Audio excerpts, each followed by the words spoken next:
오늘 말씀 보겠습니다. 예레미야 23장 23절부터 32절까지 말씀입니다.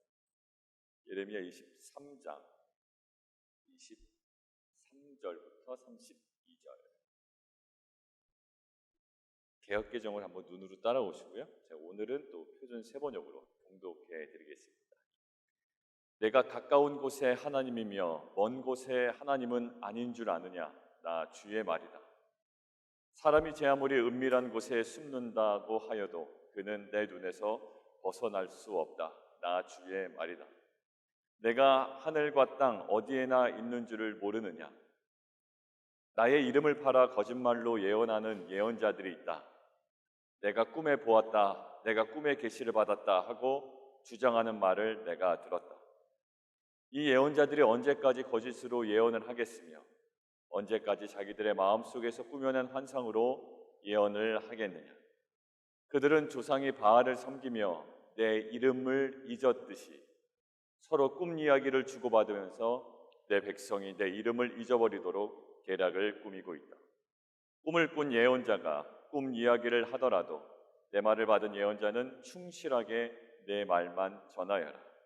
알곡과 쭉정이가 서로 무슨 상관이 있느냐? 나 주의 말이다. 내 말이 불과 같지 않느냐? 바위를 부수는 망치와 같지 않느냐?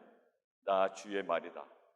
그러므로 보아라, 내 말을 도둑질이나 하는 이런 예언자들을 내가 대적하겠다.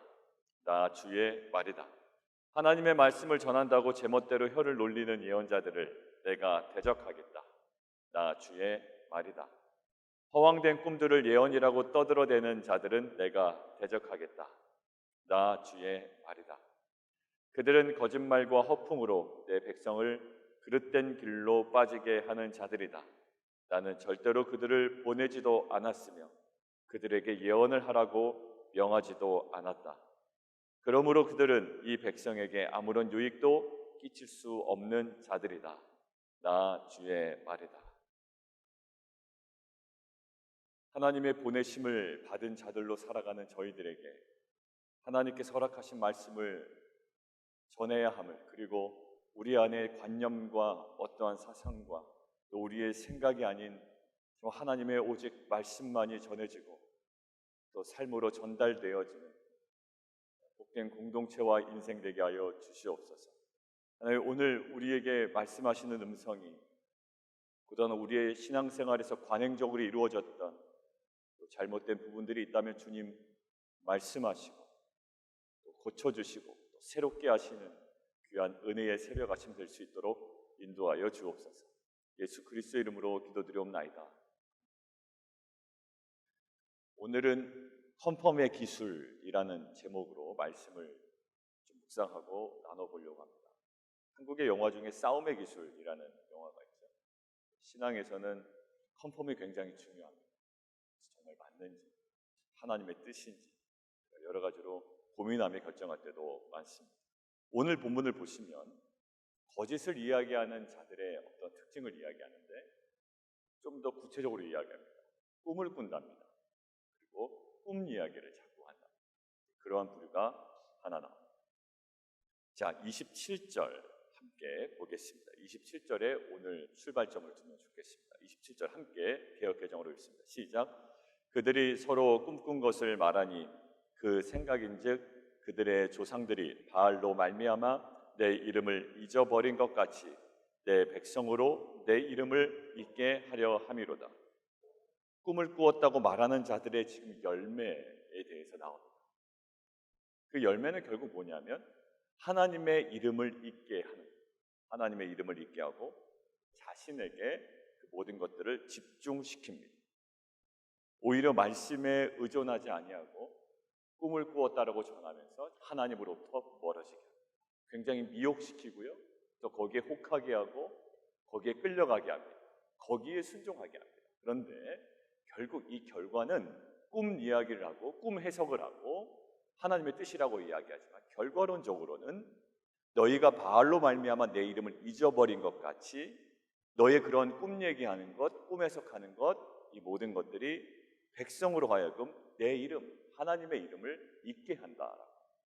그렇다면 반대로 말씀을 전하는 자들의 열매는 반대겠죠. 하나님을 기억하게 하고 하나님을 향해 돌이키게 하는 열매가 잇따라 더 명확하게 이야기하는 하나님의 말씀으로 돌이키게 하는 능력이 있다.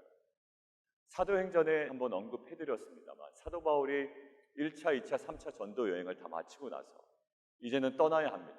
자신이 거기에 계속 거주할 수 없어요. 그들과 함께 신앙생활을 할 수 없단 말입니다. 이제 그들에게 맡겨야 합니다.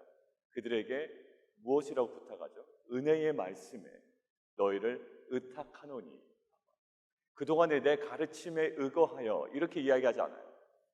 내가 교회 개척했던 방법에 의거하여, 내가 교회를 꾸려왔던 것에 의거하여 라고 말씀하지 아니하시고 앞으로 상황이 어떻게 변할지 모릅니다. 사도 바울은 단 한 가지에 집중시키는 그러한 리더였습니다. 무엇이에요? 은혜의 말씀에 너희를 의탁하노니. 이 말씀이 너희를 살릴 것이며 이 말씀이 너희 공동체를 온전케 할 것이며 이 말씀이 너희의 인생을 이끌어 갈 것이다 라고 이야기합니다. 결국 꿈 얘기를 하는 자들의 열매는 하나님으로부터 오히려 멀어지게 하고 온전히 하나님의 말씀을 전하는 자들의 열매는 하나님으로부터 더욱더 가까이 하고 또 하나님을 기억하게 하는 열매의 차이가 있습니다. 꿈 얘기를 하는 자들은 결국 자신에게 가까워지는 것을 굉장히 좋아합니다. 자신의 말을 잘 듣는 그것이 꼭 하나님의 말씀에 순종하는 듯한 착각이죠. 오히려 이렇게 얘기해야 합니다. 저도 잘 모르겠습니다. 하나님은 말씀으로 말씀하시니 우리 말씀으로 돌아가 보십시다. 말씀 앞에 우리 함께 엎드려 보십시다. 하나님은 말씀으로 말씀하실 겁니다 라고 이야기를 해야 됩니다. 그런데 꿈 얘기 이야기하면서 보통 사람들이 이렇게 얘기합니다. 꿈을 꾸고 본인이 꾸고 또 남이 꾼 이야기를 해석을 해주면서 내 말을 들으면 된다. 이 꿈은 이러한 것이다. 자신에게 집중하게 합니다. 결국 하나님께 멀리합니다. 자, 여기가 이제 문제 제기였습니다. 그렇다면 우리도 꿈을 꿉니다. 사실 꿈을 꾸고요. 또 우리도 꿈을 통해서 하나님이 이끌어 가실 때도 있거든요. 자, 꿈에 대한 우리의 관점을 어떻게 가져야 할까라고 묵상을 한번 해봤습니다. 그러면 꿈에 대하여 도대체 우리는 어떠한 관점을 가져야 하는가? 그러고 나서 보니까 사도행전에 말이죠. 사도 바울도 꿈과 환상을 봅니다. 자기가 예루살렘으로 돌아가면 결박과 환란이 자기를 기다린다고 하나, 이 모든 것들에 대한 그 그림을 보고 있습니다. 근데 사도 바울만 본 게 아니라 그 당시에 다른 예언자, 다른 사람들도 그 장면을 봅니다. 자, 그런데요, 재밌는 사실이 하나 있습니다. 사도 바울이 메인다라는 그 이미지를 갖고 있습니다. 그런데 이거에 대한 해석이 전혀 다릅니다. 다른 사람들은 이 결박과 환란이 기다린다고 하니 예루살렘으로 가지 말라고 이야기를 합니다. 근데 사도 바울은 결박과 환란이 기다린다는 것을 내가 봤지만 가야 한다고 이야기를 합니다. 자, 동일한 상황을 보여줬어요. 이 사람에게도 사도 바울에 잡히면 죽는다, 결박을 당한다, 어려움을 당한다. 사도 바울에게도 동일하게 보여줬습니다. 그런데 전혀 뭐가 달랐습니까? 해석이 달랐습니다. 여러분들, 우리도 꿈을 꿉니다. 근데 이 꿈의 내용이 우리가 그렇게 좀 좋아하지 않는 내용입니다. 굉장히 힘든 내용입니다. 그럼 보통 우리가 어떻게 해석을 하죠? 가지 말라나 보다, 하지 말라나 보다, 하나님께서 막으시나 보다라고 이야기합니다. 전적으로 꿈에 의지해서 얘기해요. 그리고 어떠한 상황이 좋은 모습으로 꿈을 꾸면 하라는 모양이다, 이렇게 얘기합니다. 그런데 너무나도 위험한 거예요. 왜 위험한 거냐면 야곱의 꿈을 한번 보겠습니다. 야곱의 어떠한 그 이미지는요, 애굽의 문이 활짝 열려버립니다. 왜요? 요셉이 지금 총리로 가 있거든요. 비단 꿈이 아니라 상황이나 여러 가지를 보면 애굽으로 선뜻 가도 됩니다. 근데 야곱은 선뜻 가지 못합니다. 왜 그럴까요? 보이는 게 다가 아니기 때문에 그래요. 그리고 열린 상황이 다가 아니기 때문에. 그래서 하나님께 간구합니다. 그때 무엇으로 컨펌합니까? 하나님의 음성, 말씀으로 그 열린 상황을 컨펌합니다. 야곱아, 애굽으로 내려가기를 두려워하지 말라. 내가 너희 자손을 거기서 강성하게 하여 내가 다시 이 땅 가운데로 인도하리라 라는 말씀, 음성 듣고 그 상황, 열린 상황을 컨펌합니다. 자, 정리하겠습니다. 우리는 상황이 열리면, 재정이 풍성해지면, 누군가 나를 인정해 주면, 넓은 길이면 그것이 하나님의 컨펌이라고 그냥 생각합니다. 그러나 우리의 컨펌의 기술은 거기서 머물러서는 안 됩니다. 우리의 꿈도, 우리의 상황이 아무리 열려 있어도 마지막 컨펌은 말씀으로, 음성으로 컨펌해야 할 줄 믿습니다. 그런데 오늘 거짓 예언자들은 어떻게 해석할 것인가라는 것에만 집중하다 보니 어느 쪽으로 해석합니까? 자신의 생각대로 해석해서 하나님이 꿈으로 이렇게 말씀하셨다라고 이야기해요. 다 허황된 겁니다. 그것은 하나님의 말씀을 도둑질하는 선지자들이라고 이야기합니다. 거짓과 헛된 자만으로 백성을 미혹해 하는 자들이다라고 이야기를 합니다. 그들이 혀를 놀려 여호와가 말씀하셨다 하는 선지자들, 그것이 그들의 실상이라고 합니다.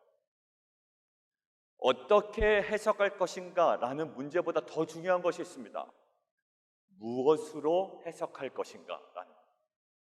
우리는 꿈을 꿀 때 어떻게 해석하지? 라는 것에 집중되어 있습니다. 그럼 자연스럽게 어디로 가게 되어 있을까요? 자기를 위하여 또 하나님을 새기고 있습니다. 나를 위하여 또 받은 말씀을 새기고 있다란 말입니다. 꾼 꿈을 나를 위하여 그냥 내가 자의적으로 해석하더란 말입니다.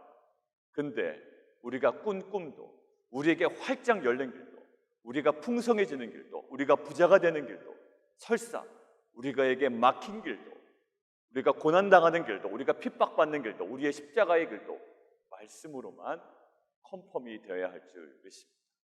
야곱의 문이 오픈돼도 선뜻 가지 않습니다. 오직 하나님의 말씀이 임할 때 그 말씀에 의지하여 들어갑니다.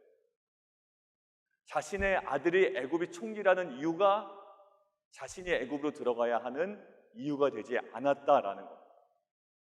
분명한 이유는 하나님의 말씀이었습니다. 꿈을 어떻게 해석할 것인가 라는 것보다 더 중요한 것은 꿈을 무엇으로 해석할 것인가. 그냥 좋은 꿈 꿨다고 잘 될 거야, 혹은 이상한 꿈 꿨다고 야 어렵겠다, 이것이 아니라 이 꿈을 주시려는 하나님의 목적이 있단 말이에요. 말씀으로 컨펌하기를. 어떠한 일을 준비하시는 분들, 일이 막 잘 됩니다. 문이 활짝활짝 열립니다. 그러나 그때 더 조심해야 됩니다. 어디로 가라고요? 말씀으로 돌아가야 합니다. 반대로 상황이 막혀 있습니다. 어디로 돌아가야 된다고요? 가지 말라나 보다 라는 것이 아니라 오히려 하나님은 이 상황을 견뎌내고 이겨내고 브레이크스루 하라고 우리에게 도전하실 수도 있는 겁니다. 컨펌의 기술, 결국 말씀인 줄 믿습니다. 29절에 보면 현재의 말씀의 성향이 나옵니다. 내 말이 불 같지 아니하냐, 내 말이 방망이 같지 아니하냐. 근데 이거를 도대체 이렇게 바라볼 수가 없습니다. 평안하다라는 것으로 바랍니다. 자, 오늘 정리합니다. 어떻게 해석할 것인가 라는 문제보다 더 중요한 것은 무엇으로 해석할 것인가 라는. 우리도 여러 가지 꿈을 보고 우리에게 열려있는 상황을 보고 때로는 우리에게 닫혀있는 상황을 보고 그것으로 판단을 내립니다. 누가 더 경제적인 이득을 더 준다고 하니 그것이 또 매력적으로 보일 수도 있죠. 누가 더 인정을 해준다고 하니 그것이 매력적으로 보일 수도 있습니다. 그러면 이렇게 열려있는 대로 가지 말라고 얘기하시나 라고 생각하신다면 제 입장으로 한번 이야기를 해볼게요. 제가 빛과 소금 교회를 말씀으로 음성으로 여러분들과 함께 개척을 했는데 제가 만약에 어느 교회에서 청빙위원회에서 전화가 왔습니다. 지금 제가 받는 것에 2배를 준다고 한다. 그런 전화도 안 오죠. 2배를 준다고 이야기합니다. 그럼 제가 그것을 가지고 이것이 하나님께 주시는 놀라운 기회다. 이것이 사역이 더 커질 수 있는 거다. 성도들 더 많다. 라고 그것으로 간다면 여러분들 저를 좋게 보시겠습니까? 속물이라고 이야기하지 않겠습니다. 말씀 받을 땐 언제고 저건 뭐냐라고 이야기하지 않겠습니다. 똑같습니다. 우리에게 아무리 오픈이 돼 있어도 내가 할 수 있어도 꿈을 꿔도 컨펌의 기술이 있어야 됩니다. 결국 말씀입니다. 말씀이 있으면 저는 어디 못 갑니다. 그죠? 그리고 말씀이 있다면 지금이라도 다른 사람 세워놓고 선교지를 가든 또 다른 개척을 하든 또 해야 되는 것이 우리의 인생입니다. 컨펌의 기술. 어떻게 해석하냐보다 무엇으로 해석하냐, 이것이 우리의 인생의 관건입니다. 너무나 좋은 지금 상황을 직면하고 계신 여러분, 다시 말씀의 자리로 돌아가십시오. 너무나도 막혀있는 상황 때문에 힘들어 있는 성도님들, 다시 말씀의 자리로 돌아가십시오. 열린 상황, 닫힌 상황, 어느 상황을 통해서도 하나님은 분명히 하나님의 뜻을 우리에게 말씀하여 주실 줄 믿습니다. 함께 기도하겠습니다.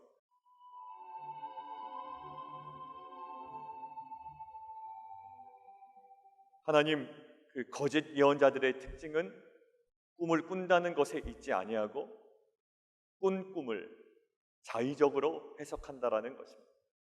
결국 그 모든 것들을 통하여 하나님의 뜻을 이야기하지만 오히려 듣는 자로 하여금 하나님으로부터 멀어지게 하고 자신에게 집중하는 그러한 악한 자들이다라고 이야기합니다. 하나님, 우리도 꿈을 통하여 뭔가 장면을 봅니다. 그리고 우리의 가시적인 상황 가운데 열린 상황도 보여지고 또 우리가 더욱더 좋아질 수 있는 상황도 보여지며 반대로 정말 닫혀있는 상황, 오히려 어려운 상황도 우리가 직면합니다. 그런데 그 상황이나 우리의 꿈으로 그 모든 것들을 해석해내는 것이 아니라 결국 말씀으로 그 마지막 지점으로 돌아가는 귀한 공동체에게 도와주시옵소서. 하나님, 자신의 아들이 애굽에 있음으로 인하여 애굽으로 들어가는 결정을 내린 것이 아니라 결국 하나님의 말씀으로 컨펌하고 그 땅으로 들어갔던 것처럼 우리도 너무나 좋기 때문에 억셉트하는 것이 아니라 너무나도 어렵기 때문에 거부하는 것이 아니라 오직 하나님의 말씀으로 하나님의 뜻이 무엇인지 분별하여 믿음으로 그 길을 걸어가는 귀한 공동체와 가정과 우리 모든 성도들 될 수 있도록 은혜 베풀어 주시옵소서. 감사드리며 예수 그리스도의 이름으로 기도드리옵나이다.